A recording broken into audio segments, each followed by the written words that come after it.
નમસ્કાર, પ્રણામ, સ્વાગત છે તમારું એક નવા વિડીયોમાં। મિત્રો, આજની કહાની ખૂબ જ જ્ઞાનવર્ધક અને સમજવાલાયક કહાની બનવાની છે, તો તમને વિનંતી છે કે આ કહાની અંત સુધી ધ્યાનથી સાંભળજો અને પસંદ આવે તો વિડીયોને લાઈક, શેર અને નવા હોય તો ચેનલને સબસ્ક્રાઇબ જરૂરથી કરજો।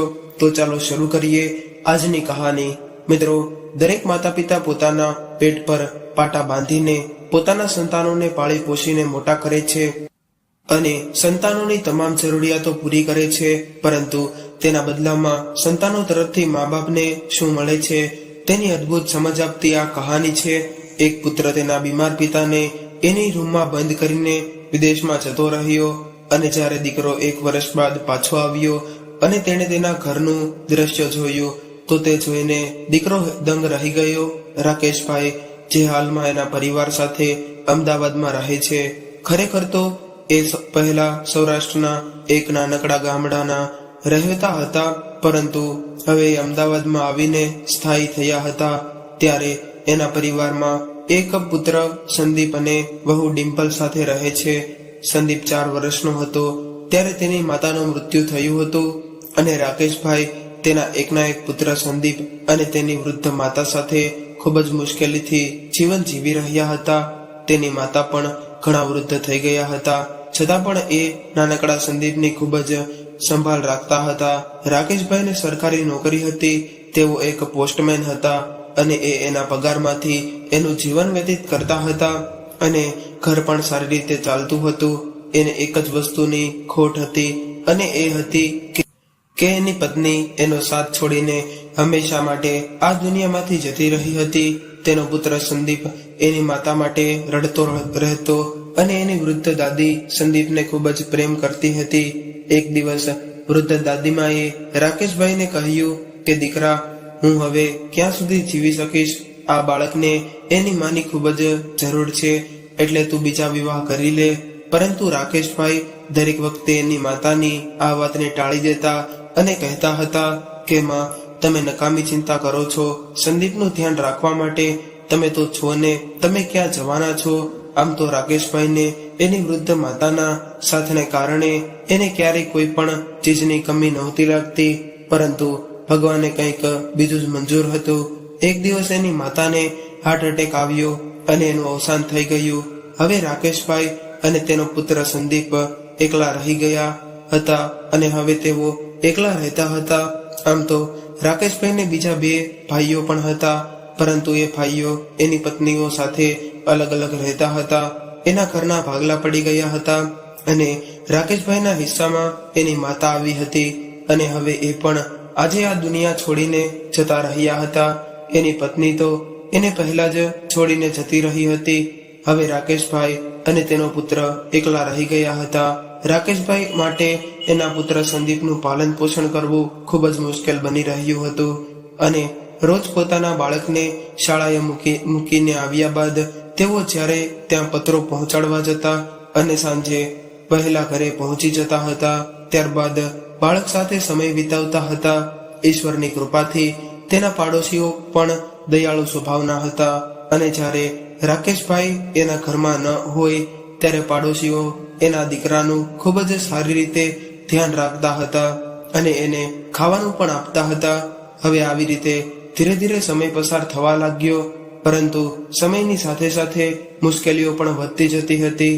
એક દિવસ એના ભાઈ અને ભાભી એને બીજા વિવાહ કરવા માટે સૂચન કર્યું, પરંતુ બીજા વિવાહ કરવા માટે રાકેશભાઈ હંમેશા ના પાડી રહ્યા હતા। પણ આજે આ વાત એને યોગ્ય લાગી રહી હતી। એમણે વિચાર્યું કે હું ક્યાં સુધી સંદીપને આમ એકલો મૂકીને કામ પર જતો રહીશ? અત્યારે એની દેખભાળ કરવા માટે એને માની જરૂર છે। આવું વિચારીને રાકેશભાઈએ એના ભાઈને કોઈ સારી છોકરી શોધવાનું કહ્યું અને એના ભાઈએ પણ એની સલાહ મુજબ એક છોકરી શોધી લીધી અને કહ્યું કે રાકેશ, કાલે તારે મારી સાથે છોકરી જોવા આવવાનું છે અને તને પસંદ આવે તો આપણે તારા વિવાહ નક્કી કરી નાખીએ। બીજા દિવસે રાકેશભાઈ છોકરી જોવા જવાના હતા। એ જ દિવસે એમને અખબારમાં એક ઘટના વાંચી। એમાં લખ્યું હતું કે એક વ્યક્તિની પત્નીનું અવસાન થયું હતું, ત્યારબાદ એ વ્યક્તિએ બીજા વિવાહ કર્યા, પરંતુ બીજા વિવાહ કર્યા બાદ શરૂઆતમાં એની પત્ની એની સાથે સારી રીતે રહેતી હતી અને બાળકોને પણ પ્રેમ કરતી હતી, પરંતુ આ બધું દેખાડો હતો. ધીમે ધીમે એની બીજી પત્નીનો અસલી રંગ બહાર આવવા લાગ્યો. હવે એ એના પતિની ગેરહાજરીમાં એના બાળકોને ત્રાસ આપવા લાગી અને ધીરે ધીરે આ બીજી પત્નીએ બાળકોને મારીને 2 બાળકોને મારી નાખ્યા અને ત્રીજો બાળક જે સૌથી મોટો હતો એના ઉપર એણે અન્ય 2 બાળકોની હત્યા કરવાનો આરોપ મૂકી દીધો અને એ ડરેલા બાળકે એની માતાના ડરને કારણે ગુનો ન કર્યો હોવા છતાં પણ એવું સ્વીકારી લીધું કે આ હત્યાઓ મેં કરી છે અને ત્યારબાદ એને સજા મળી ગઈ. અને આ સમયે એ બાળક બાળ સુધારા ગૃહમાં રહે છે. આ સમાચાર વાંચીને રાકેશભાઈના રૂવાડા ઊભા થઈ ગયા અને એમણે તરત જ બીજા વિવાહ કરવાની ના પાડી દીધી, કારણ કે તેઓ અંદરથી ખૂબ જ ડરી રહ્યા હતા, કેમ કે એમણે એક એવી પત્નીને ખોઈ દીધી હતી જે એને એના જીવ કરતા પણ વધારે પ્રેમ કરતી હતી. પરંતુ હવે એના પુત્રને તેઓ ગુમાવવા નહોતા માંગતા, એટલે એનું હૃદય એક પ્રેમ ભરી માતાની જેમ પીગળવા લાગ્યું. ત્યારબાદ એમણે કોઈ પણ સાથે બીજા વિવાહ ન કરવાનો નિર્ણય લીધો. હવે એની નોકરી અમદાવાદમાં જ બીજા એરિયામાં ટ્રાન્સફર થઈ ગઈ હતી, એટલે એમણે એનું જૂનું મકાન વેચીને નવા એરિયામાં રહેવા જતા રહ્યા. ધીરે ધીરે તેનો પુત્ર પણ મોટો થવા લાગ્યો અને સંદીપ મોટો થઈ ગયો ત્યારે ભણી ગણીને એ પણ નોકરી કરવા લાગ્યો અને એની ઓફિસમાં જ એની સાથે કામ કરતી મીના નામની છોકરી સાથે એને પ્રેમ થઈ ગયો. ત્યારબાદ સંદીપે એના પિતાને આ વાત કરી. એના પિતા પણ આ વાત માટે રાજી થઈ ગયા અને એના સંતાનને દુનિયાની બધી જ ખુશીઓ મળે અને એ હંમેશા ખુશ રહે એવું વિચારીને રાકેશભાઈએ એના દીકરાના વિવાહ આ છોકરી સાથે કરાવી દીધા અને હવે એની વહુ મીના એના ઘરે આવી ગઈ હતી. ખરેખર તો મીના આધુનિક સમયની છોકરી હતી, એટલે એ થોડીક નારાજ રહેતી હતી અને દરેક બાબતમાં ફરિયાદ કરતી રહેતી, પરંતુ એ સંદીપની ખૂબ જ વહાલી હતી અને સંદીપ એને ખૂબ જ પ્રેમ કરતો હતો. ધીરે ધીરે સમય વીતવા લાગ્યો. હવે રાકેશભાઈને પણ કોઈ વાંધો ન હતો કે તેઓ એવું વિચારતા હતા કે આ તો દીકરી કહેવાય, કંઈ વાંધો નહીં, જ્યાં સુધી મારા હાથ પગ ચાલે છે ત્યાં સુધી હું મારું કામ જાતે જ કરી લઈશ. વહુની પણ પોતાની જિંદગી છે અને એ ઈચ્છે તેમ કરી શકે છે, એટલે એમણે એવું વિચારીને બધું જ છોડી દીધું હતું કે મારો પરિવાર ખૂબ જ ખુશી જીવન જીવી શકે અને ઘરમાં કોઈ પણ પ્રકારનો કલેશ નહોતો. પરંતુ એક દિવસ ઘરની ખુશીઓને કોકની ખરાબ નજર લાગી ગઈ અને એવો બનાવ બન્યો કે જેનાથી રાકેશભાઈનું જીવન બદલાઈ ગયું. એ દિવસે મીના બાથરૂમમાં કપડાં ધોતી હતી અને એ નીચે જમીન પરથી સાબુ લેવાનું ભૂલી ગઈ અને આખા બાથરૂમમાં પાણી ભરાઈ જવાને કારણે અને સાબુના લીધે બાથરૂમના ફ્લોર પર ચીકાશ ફેલાઈ ગઈ હતી.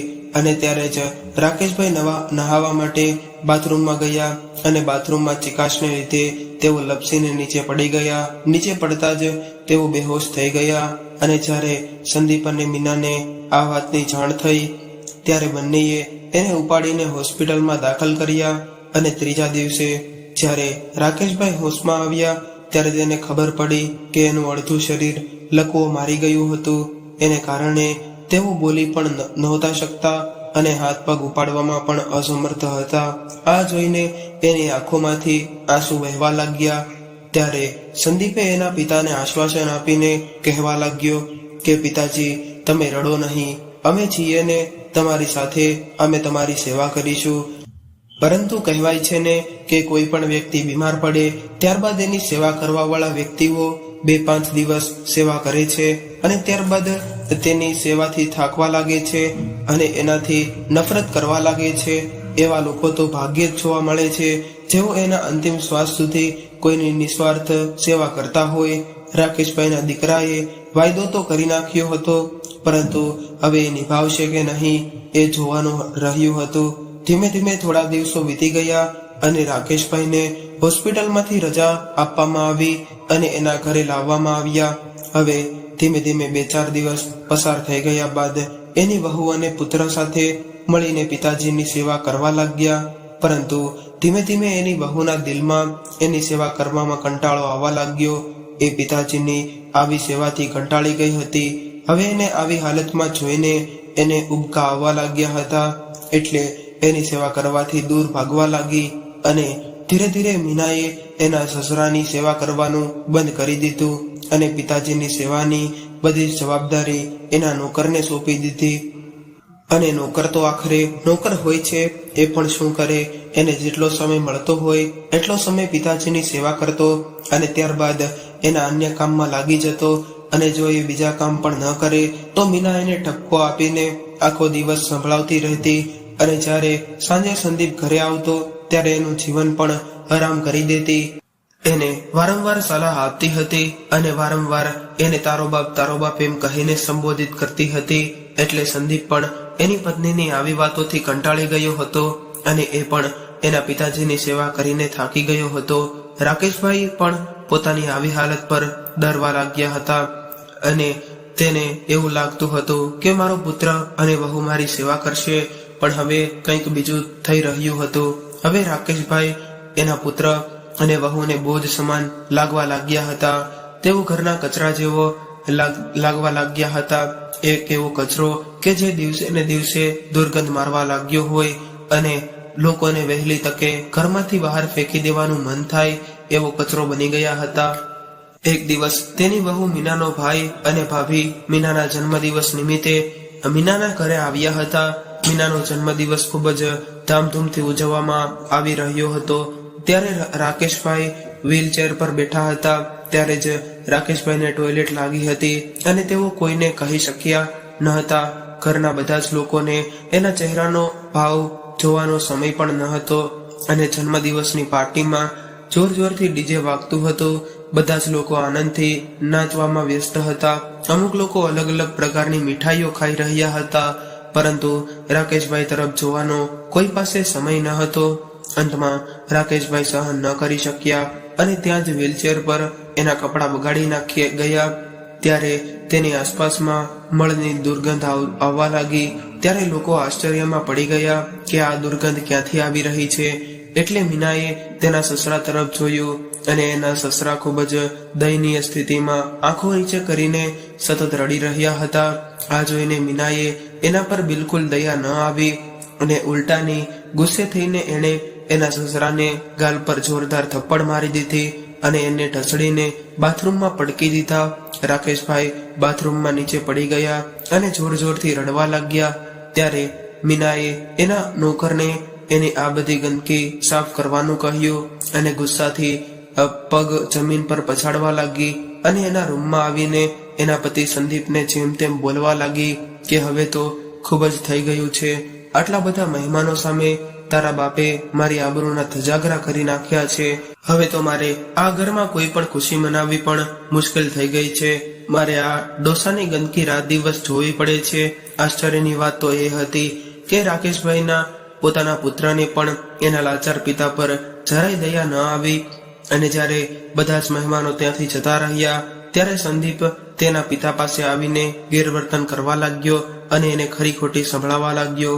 એ જ સમયે એક ગરીબ નોકરે રાકેશભાઈના ગંદા થયેલા શરીરની સાફ સફાઈ કરી અને એને સારા કપડાં પહેરાવીને એની વ્હીલચેર પર બેસાડીને એના રૂમમાં લઈ ગયો અને ત્યાં પણ એણે એના શરીર પર તેલનું માલિશ કરી આપ્યું અને ત્યારબાદ ભોજન કરાવ્યું. આ નોકર એના પુત્ર કરતા ખૂબ જ દયાળુ હતો.